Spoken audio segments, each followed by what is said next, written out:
నమస్తే, welcome to leaders voice. ఈరోజు మన లీడర్స్ వాయిస్ లో పాల్గొనడానికి టీఆర్ఎస్ పార్టీ నాయకులు అలాగే ముషీరాబాద్ అసెంబ్లీ అభ్యర్థి మన ముఠా గోపాల్ గారు మనతో ఉన్నారు. ముఠా గోపాల్ గారు, నమస్కారం సార్. మీ రాజకీయ ప్రస్థానం ఎలా స్టార్ట్ అయింది? మీ రాజకీయ ప్రస్థానంలో ఈ జర్నీలో మీరు ఎలాంటి అవకతవకలు అంటే వడిదెడుగులు ఎదుర్కొన్నారు? మీరు నా రాజకీయ ప్రస్థానము చిన్నప్పటి నుండి నేను సోషల్ వర్కర్గా పనిచేస్తూ వచ్చాను. నేను ఎప్పుడైతే 1982లో నందమూరి తారక రామారావు గారు తెలుగుదేశం పార్టీ స్టార్ట్ చేసిలో అప్పటి నుండి నేను పొలిటికల్ పార్టీస్లో యాక్టివ్గా వర్క్ చేసుకుంటూ వస్తున్నాను. సో 1986లో నేను మున్సిపల్ కార్పొరేటర్గా ఎలక్ట్ అయిన ఇక్కడ జవహర్ డివిజన్ నుండి ఆడికి వెళ్ళి కంటిన్యూ పొలిటికల్గా కంటిన్యూ వస్తాను. ఓకే, ఇలా తెలుగుదేశం పార్టీలో చాలా చురుకైన పాత్ర మీరు వహించారు. తెలుగుదేశం పార్టీలో నేను స్థానిక నాయకుని కింద, కాన్స్టిట్యూన్సీ నాయకుని కింద, దాని తర్వాత నగర నాయకునిలాగా, మరి స్టేట్ నాయకునిలాగా అంచెలంచెలుగా నేను తెలుగుదేశం పార్టీలో పనిచేస్తూ వచ్చాను. నేను మరి నా హైదరాబాద్ జిల్లా నగరానికి నేను అధ్యక్షుని కూడా చేసిన 3 పర్యాలు చేయడం జరిగింది. అదే కాకుండా ఈ ఆంధ్రప్రదేశ్కు నేను స్టేట్ సెక్రటరీగా పనిచేశాను. అంతేకాకుండా మరి ఏపీఎస్ఆర్టీసీ రీజనల్ చైర్మన్గా పనిచేశాను. దాంట్లో ఏపీ మినిమం బోర్డు చైర్మన్గా చేశాను. అలాంటి ఎన్నో పనులు కూడా చేశాను. మరి ఇలా ఇంత మంచి పనులు చేసి పార్టీలో ఇంత మంచి పాత్ర వహించిన మీరు పార్టీ మారడానికి ఎలా కారణం? పార్టీ మారడానికంటే ఇప్పుడు ఎందుకంటే కేసీఆర్ గారు ఇప్పుడు తెలంగాణ ప్రాంతంలో తెలంగాణ సెంటిమెంట్ కూడా ఎక్కువ ఉన్నది. ప్రతి ఒక్కరికి తెలంగాణ ప్రాంతంలో తెలంగాణ సాధించుకోవాలని తపన ప్రతి ఒక్కరిలో ఉన్నది.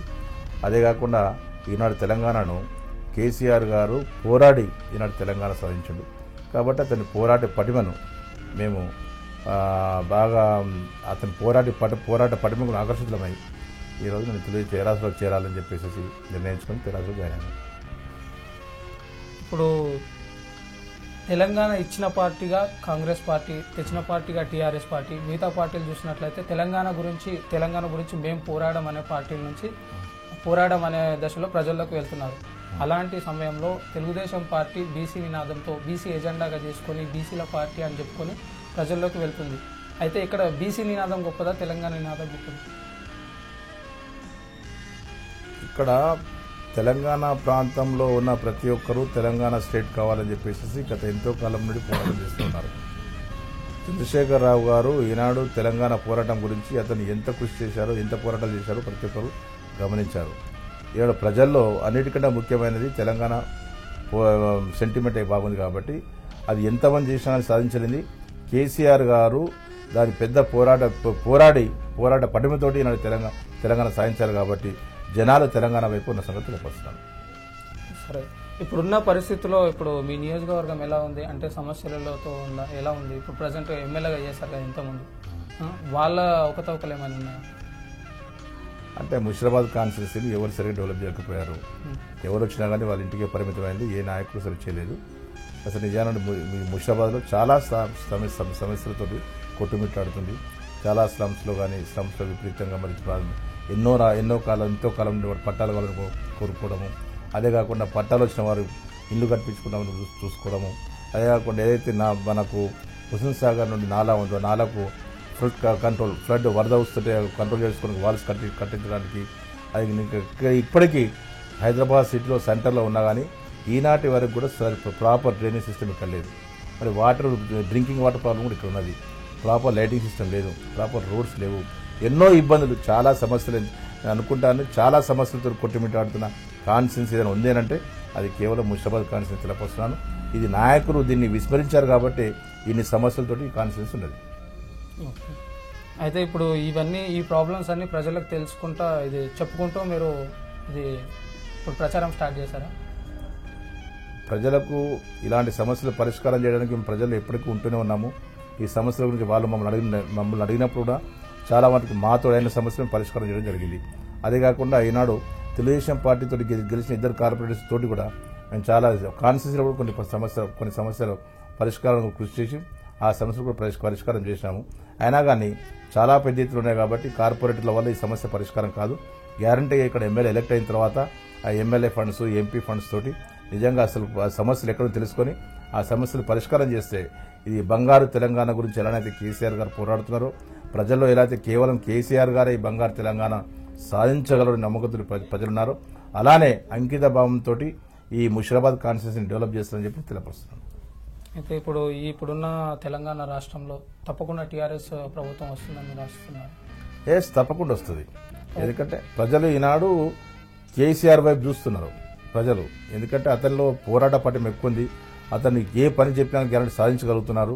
మరి ఎంతో కాలం గత 60 సంవత్సరాలకి వెళ్ళి తెలంగాణ కావాలని తెలంగాణ ప్రజలు కోరుకుంటున్నా కానీ ఎంతో మంది అసలు భాషినా కానీ దాని గురించి పోరాట పటిమను వదలకుండా మరి ఈనాడు కేసీఆర్ గారు అతను చేసి పోరాటం వల్లనే ఈనాడు కాంగ్రెస్ పార్టీ అదే మనం ఇయ్యకపోతే లాభం లేదు, ఇయ్యకపోతే మనమే అసలుకు బదనామయ్యే ఒక పరిస్థితి ఉందని చెప్పేసి వాళ్ళు తప్పనిసరి పరిస్థితిలో ఈనాడు తెలంగాణ ఇవ్వాల్సిన పరిస్థితి కాంగ్రెస్ కు కల్పించిన ఘనత కూడా కేసీఆర్ గారు దక్కింది. కాబట్టి ఈరోజు ఈ తెలంగాణ రావడం ఖాయము, ఇది బంగారు తెలంగాణ చేయడం ఖాయము. దీని పునర్నిర్మాణం గురించి ఆయన కంకణం కట్టుకున్నారు. డెఫినెట్ గా మాత్రం ఆంధ్రప్రదేశ్ మన యావత్ భారతదేశంలోనే ఇది ఈ స్టేట్ ఒక మోడల్ స్టేట్ గా తయారు చేస్తారో మాకు నమ్మకం ఉంది. తెలంగాణ అధినేత కల్వకుంట్ల చంద్రశేఖరరావు అతను తెలంగాణ రాకముందు దళిత నాయకునికి సీఎం ఇస్తానని చెప్పారు. ఇప్పుడు మాట మార్చినట్లుగా అనిపిస్తుందని విమర్శలు వస్తున్నాయి. దానిపై మీ స్పందన? ఇప్పుడు ఎలక్షన్స్ జరుగుతున్నాయి. ఎలక్షన్ జరిగిన తర్వాత గ్యారంటీగా అన్నాడు వచ్చిన ఎమ్మెల్యేస్ ఉంటారు. ఎమ్మెల్యేస్ అందరు కూర్చొని ఆ రోజు కూడా వాళ్ళు నిర్ణయం తీసుకుంటారు ఎవరు చేస్తే బాగుంటుంది, ఎవరు కావాలని చెప్పేసి. ఇప్పుడైతే మేము దళితులు చేస్తలేమని చెప్పి చంద్రశేఖరరావు ఎక్కడ చెప్పలే కదా. ఆ రోజు వచ్చిన తర్వాత ఎమ్మెల్యేస్ పట్టేసి దాని తర్వాత అప్పుడు నిర్ణయం జరుగుతుంది. అంటే ఎలక్షన్ల తర్వాత నిర్ణయం ఉంటుంది. మరి అప్పుడు ఇప్పటికైతే నేను చేస్తానని చెప్పలే బాగా నువ్వు. మరి వచ్చే శాసనసభ్యులు వాళ్ళు ఏ నిర్ణయం తీసుకుంటే ఆ నిర్ణయం మేరకు జరుగుతుంది. ఇప్పుడున్న పరిస్థితుల మధ్య మీకు మీ నియోజకవర్గంలో మీకు గట్టి పోటీ ఎవరిస్తారని మీరు ఫీల్ అవుతున్నారు? కాంగ్రెస్ పార్టీతో మాకు గట్టి పోటీ ఉంటుంది. కాంగ్రెస్ పార్టీ అంటే దాన్ని ఎదుర్కోవడానికి ప్రచారం ఎలా?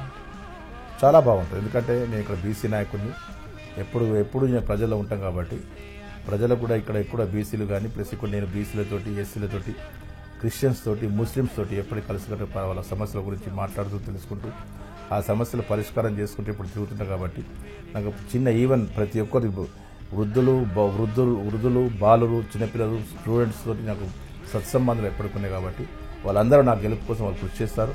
గ్యారంటీ గోపాలను ఈసారి అసెంబ్లీ పంపించాలి, గోపాలను భారీ మెజార్టీతో గెలిపించాలని చెప్పేసి వాళ్ళు చెప్పడం జరుగుతున్నది.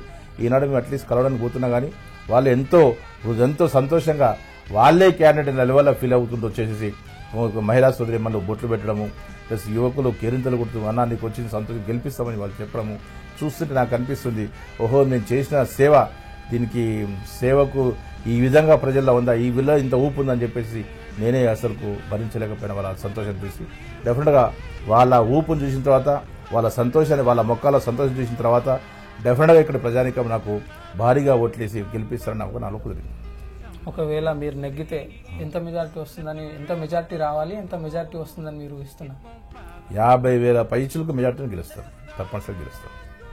ఓకే అండి, ఆల్ ది బెస్ట్ అండి గోపాల్ గారు. తప్పకుండా మీరు అనుకున్నది సాధించాలని మా మ్యాక్స్ ఛానల్ మనస్ఫూర్తిగా కోరుకుంటుంది. అండ్ థ్యాంక్ యూ అండ్ మీ అమూల్యమైన సమయం మాకు ఇచ్చినందుకు.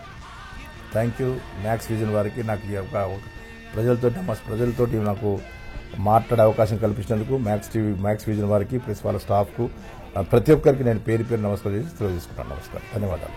రైట్, ఇది ఈరోజు మన లీడర్స్ వాయిస్. మరొక లీడర్తో మళ్ళీ కలుద్దాం. అంతవరకు చూస్తూనే ఉండండి మ్యాక్స్ ఛానల్. నమస్కారం.